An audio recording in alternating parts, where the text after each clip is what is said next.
You're listening to Shoe In, covering the ins and outs of all things footwear, from sneakers to heels, loafers to slippers, and every type of shoe in between. Brought to you by the FDRA, the Footwear Industries Association focused on retail, trade, politics, and fashion, helping create and enhance conversations on all things footwear. Hey, Sandi Mines. Welcome back to Shoe and Show with me. I'm always glad and grateful when you're here. You bring a different perspective for our audience and for our listeners, and you have a wealth of knowledge and a great and just a deep background in the industry. As we joke around, you were born into the industry. And so when we have conversations like the ones we're going to have today, we're talking about emerging brands, we're talking about fashion brands, we're talking about women's footwear. I am by no means, spoiler alert, an expert on many of those categories. And so I need your help in navigating this next conversation, because we have an emerging brand. We have a brand that's just ripe for discovery as retailers listen in or in search of opportunities with new and emerging brands.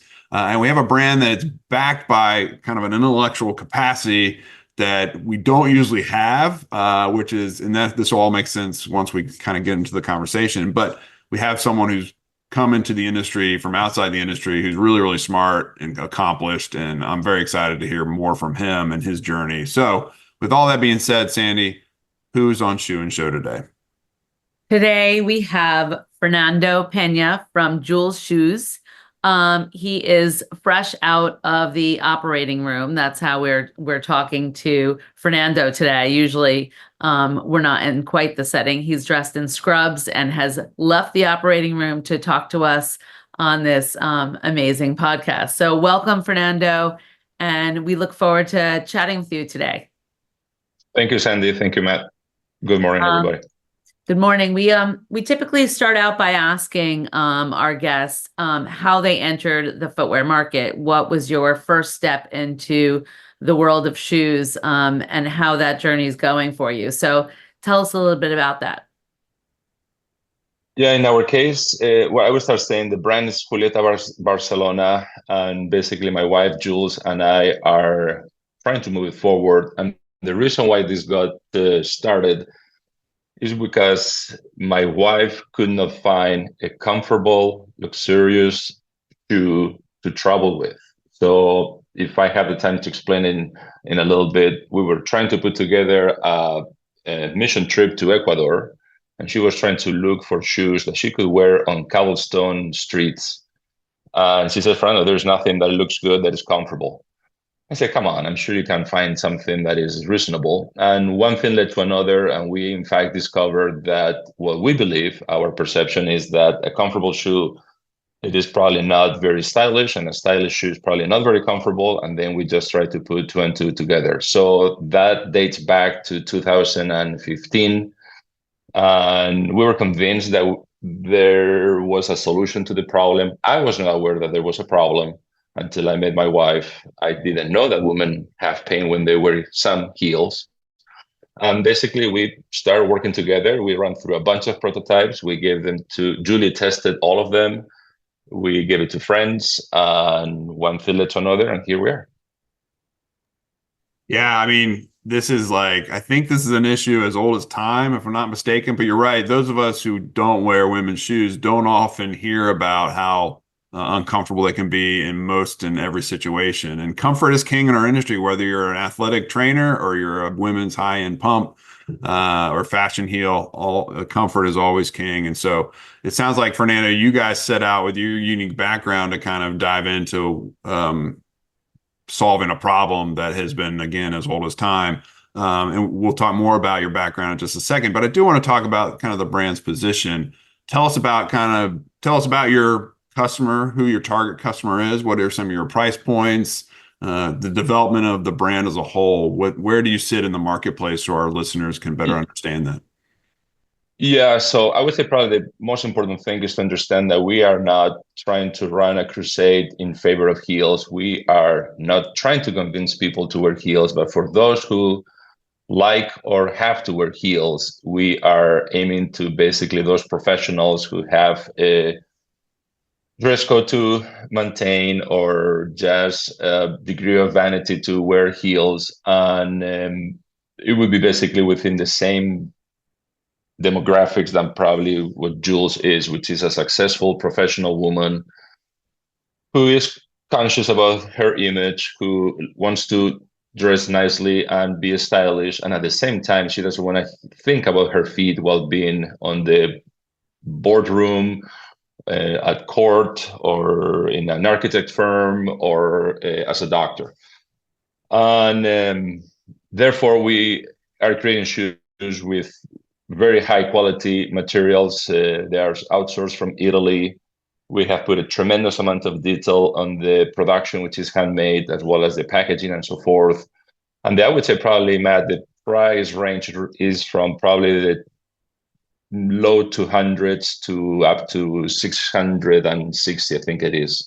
And that has to do the different ranges because of the amount of material, because of the complexity of production, and so forth. That's great.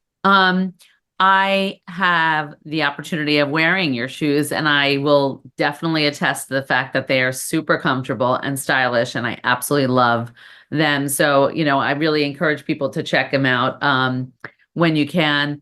But I really want to ask a couple of questions about your background and the fact that you are in the medical world. Tell us a little bit about, your background and how that affects how you design the shoes. Yeah, so I'm an orthopedic surgeon. I've been doing this for 23 years. I specialize in foot and ankle pathology, basically everything from the knee down for the past 20 years. So I have the opportunity to talk to a lot of people to understand how they're having pain, to understand the mechanics of the foot, how the foot operates and changes, especially when it goes on heels.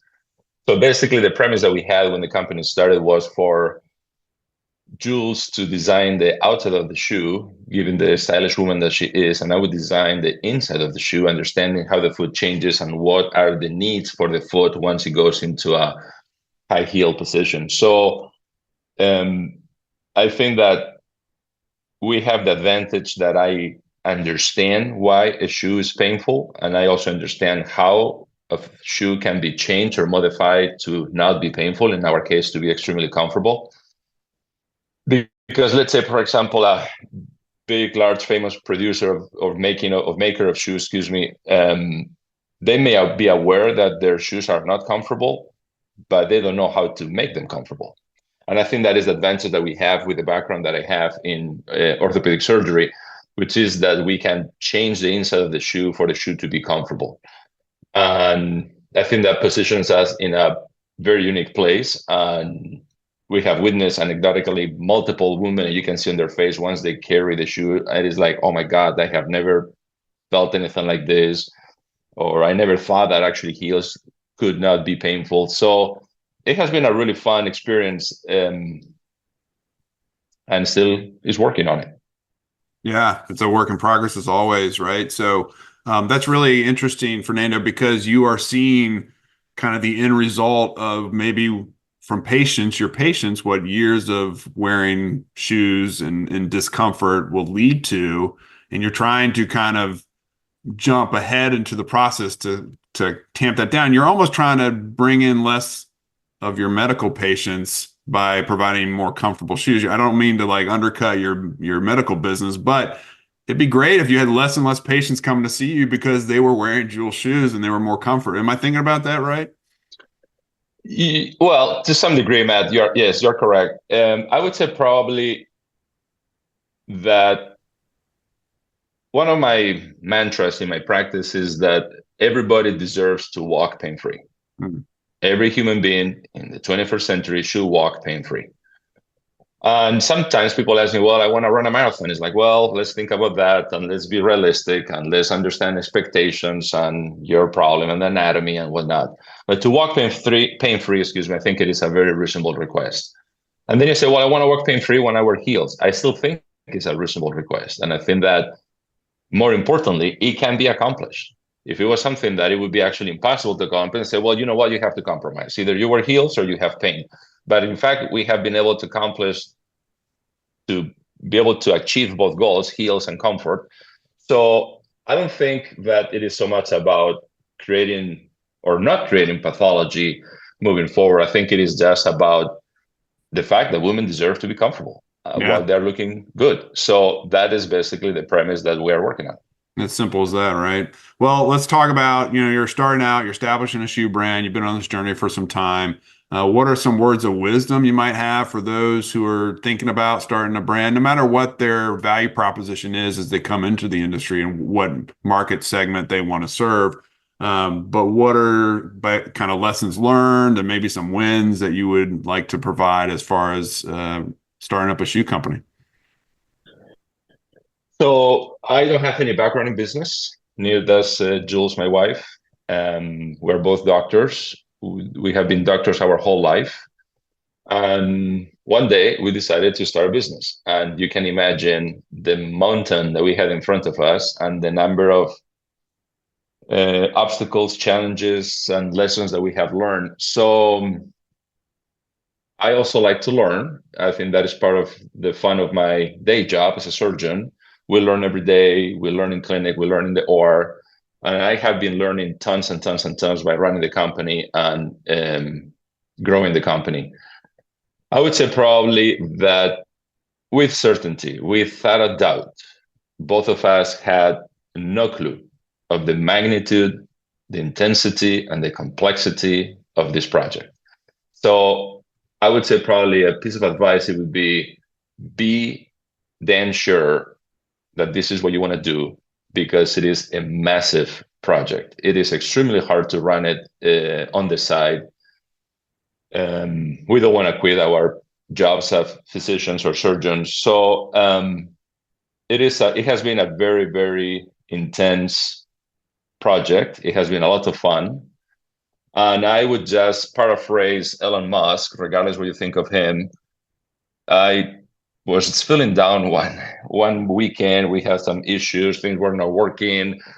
I was actually pretty down with the whole process. And then I started watching videos from Elon Musk. And every time when they finished the interview, everybody asked the man the same question. What do you recommend to somebody who's going to start a startup and blah, blah, blah, blah? And he always says the same question. He says, basically, do not stop trying. Those who don't make it is because they stop trying. If you keep trying, eventually you will get to the solution, and eventually the whole thing will work. So that is basically what we are doing. We have tried a gazillion things. We have reinvented ourselves 3 times. We have changed this, we have changed that, and I will not quit. I will continue moving forward to make this thing work. I think it is as a solution to a very present problem, and we have tremendous faith that this is going to work. So my main advice would be keep trying. Do not give up and keep trying. That's great. I think there's a lot to learn from when you hit a bump in the road or a challenge in front of you. I think that's sometimes what motivates me to kind of live and learn and what's the next step in front of me. And it sounds like that's the way you're moving as well. And you're really educating yourself and leaning into the industry. And, we've had some really productive conversations, and I know you're going to be in town in New York City for Fanny Market Week. You'll be at the cocktail party on August 6th. So that'll be exciting to meet you. And I'm sure you'll enjoy networking with some of the retail partners there. What are some of your specific goals over the next year or so? Like where do you put yourself in the next, year from where you are right now?